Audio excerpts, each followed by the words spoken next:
what is OOTD? Let me know whether your TikTok knowledge, Gen Z knowledge. OOTD. Yeah, what does it mean? Original Trade Advertisement Organization. It's outfit of the day. So let me see your OOTD. Back to your, what, 14, 15 years old? Teenage time? Yes. Look at us. We are even having matching outfit, right? You don't know how to talk, do you? Cool, bro, cool. You're a bird, I guess. Last night we went to a festival called Black Star Line Festival in Accra, Ghana. And it was a very interesting event, and I just want to tell you how it went and how it was. So, instead of taking our car, we decided to take an Uber just to be on the safe side with the parking and everything. Yes, now. Yeah. The driver is really cool. The car is cool as well. It has black rims, and I think it's brown, right? So when we got to the place, we thought, okay, it's cool, like there's not much crowd. When we first got to the first barrier, there were like a couple of army men standing there. And they were all of a sudden saying, no entry. Only the people with physical ticket. And I think the percentage of physical ticket was really low because most of the tickets were sold online, right? We were standing like kind of in the front line, like one of the front lines, and crowd just kept coming, and it got to a point that I really felt like there would be a stampede. I really felt like, oh my gosh, like it just needs one person to push all of us and we will all die here.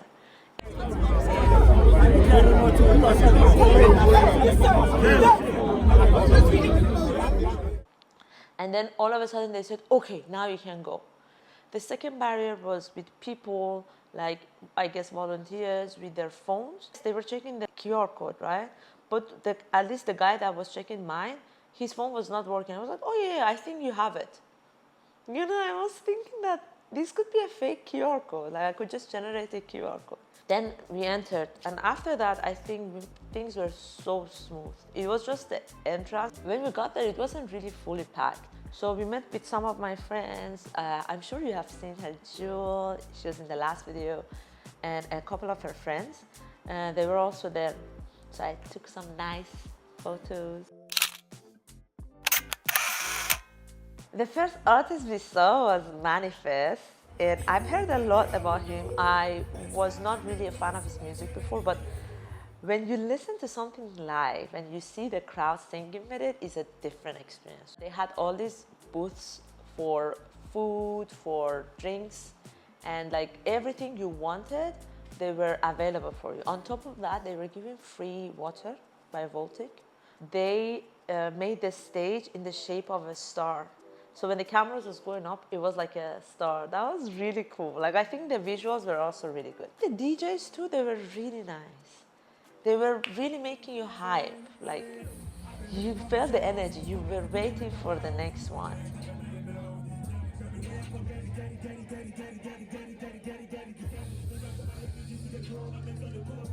The next one was this Kumerica guys, Asaaka boys. They were coming with this executionist, traditional Ghanaian outfit. And they had the golden stool with them, and they had this fetish priest with them. So it was like a kind of a show of Ghanaian culture. And I have never seen such things somewhere else. After that, there was a Nigerian American artist that came to perform. His outfit was really cool. Okay, majority didn't know his songs. Like it was all new to people. But another really cute thing that happened, he came with his wife was on the stage as well. So his wife had a kind of collab with him. They had a lot of songs with each other, and she was pregnant. And later on in the show, she came with their 2 other daughters, and it was so beautiful. Like I was just imagining that kid, seeing that crowd. She will never forget that night. There were some rappers from Chicago, I think, that came. Most people didn't know them, but they had good songs. Like we enjoyed it. I think the problem was that they didn't really properly introduce themselves for people who didn't know them. Like they say, oh, my boy, this guy from Chicago, but I still don't remember the name to go and search the songs. But after that, Jeremiah came, and I didn't know how much I know his songs. Like I always listened to it without knowing who the person was. And a guy came with a stripper, right? And oh my gosh, when I tell you the crowd was going crazy, anytime the screen was showing the stripper, she was dancing so good, and the performance was really good. Like the guy was wearing, it's called angbada, I think. So it's these long clothes, these African clothes, and underneath he was having this short kaftan as well. So I'm sure it was really, really hot. I don't know how he was dealing, because that fabric is really heavy. And he performed some of his songs with the first outfit, and then he took out the outfit and he had the rest of the songs with the other one. I think his performance was something that I would always remember. Like it was very unique. I started not feeling my feet. Like my feet was a little in pain. I was like, okay, it's fine. Little did I know how much pain I was going to go through over the night. Next person who came on was Vic Mensa. And Vic Mensa, that was the first time I heard his song. But I mean, of course, everyone there knew his songs. And the guy has such a good voice. Like, I was just staring at him and be like, wow. And I feel like it was his passion, because he was one of the organizers, right? So it was with a lot of passion from him on. After his show, he brought his uncle, who used to be a high life singer in Ghana. The man was old. Even if I talk now, like at the moment I was about to cry, but I saw like everyone around me was not crying, and I was like, no, I don't want to be the only person who's crying here. It was really emotional. Like he brought the uncle. I could see that the guy missed being on stage. But anyways, it was so emotional. Back to the concert. And he said something that was kind of interesting to me. He said that he was in jail last year. And he said something like, oh, I dreamt when I was in jail, I was always imagining being in Labadi, and I was having the smell of Labadi beach. And all these boys around us, they're like, Labadi doesn't have any smell. I'm like, come on, people, like, can you please?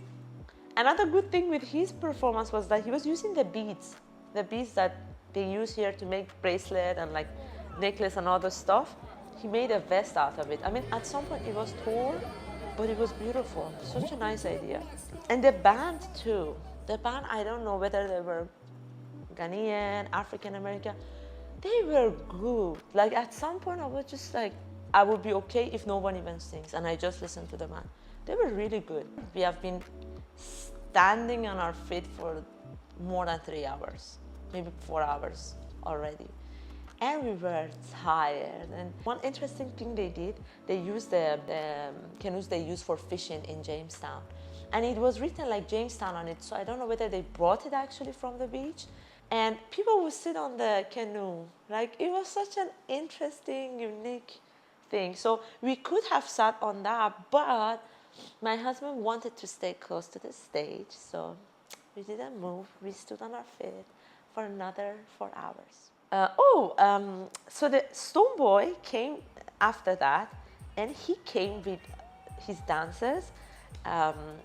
There's this guy Ziggy. I saw him at the YouTube festival, and I didn't know him before that, but the guy can dance, and it was nice. It was nice to have like these young dancers with them, and he had such a nice performance. But it was very short. Maybe like he performed for like 10 minutes. This guy Sarkodie came on, and I don't even like his songs. Let's start with that. But the guy's performance was so good. This thing they put in their ears, I think it wasn't working. So he kept doing this like, it's not working, it's not working. And that's when I think something went wrong with their system. I don't know what it was. He kept doing this, and the band was like really, they didn't know what they were doing, I think, at that moment. But the guy was like, forget it. He took the thing off, and he wrapped everything on beat without having that thing. And I was like, wow, that's a performer.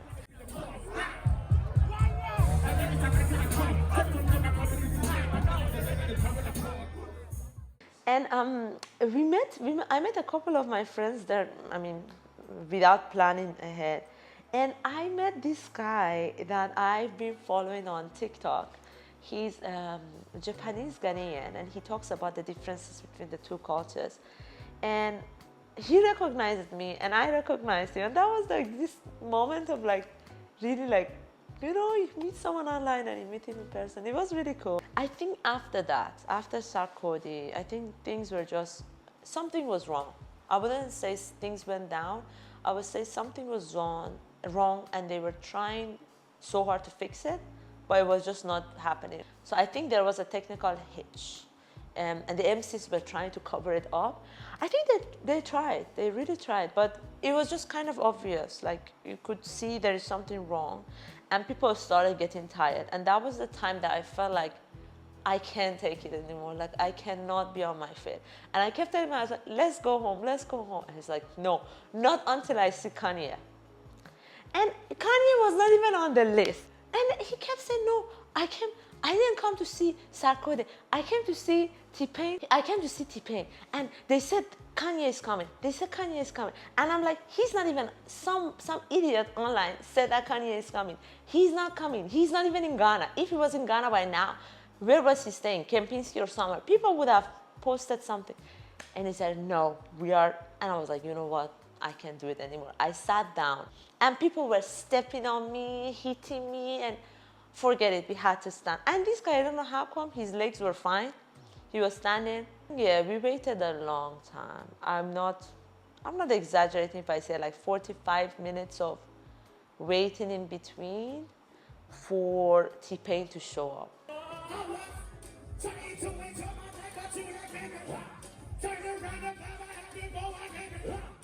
And by the time T-Pain showed up, we came out to buy something to eat and all that. So we were seeing it from afar, but his performance was good. Like, this guy can dance. I think to me, his dance was more standing out for me. And the fact that he was singing and dancing together without having like back dancers, you know, it was only him and it was enough.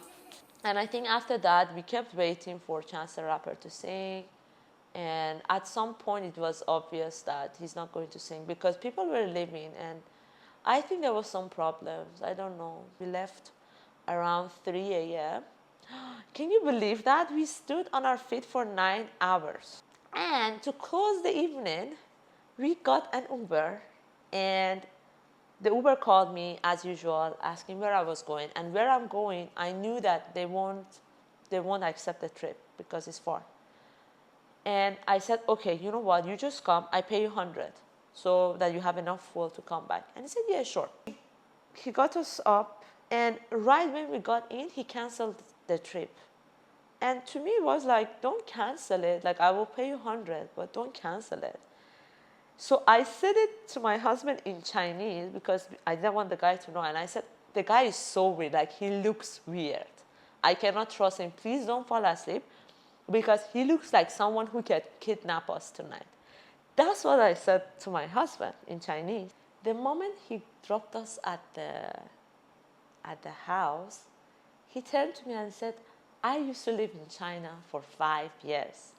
He told me the name of his school. And he said that he used to be in Korea for another 5 years. He used to be in Japan. So he knows Asian languages. And that's it. He didn't say anything else. But I know it, oh my gosh. And he even said that, oh yeah, Happy New Year. 新年快乐. I was like, no, the guy can't speak Chinese. And I just called him weird. I called him that he looks like someone who can kidnap me.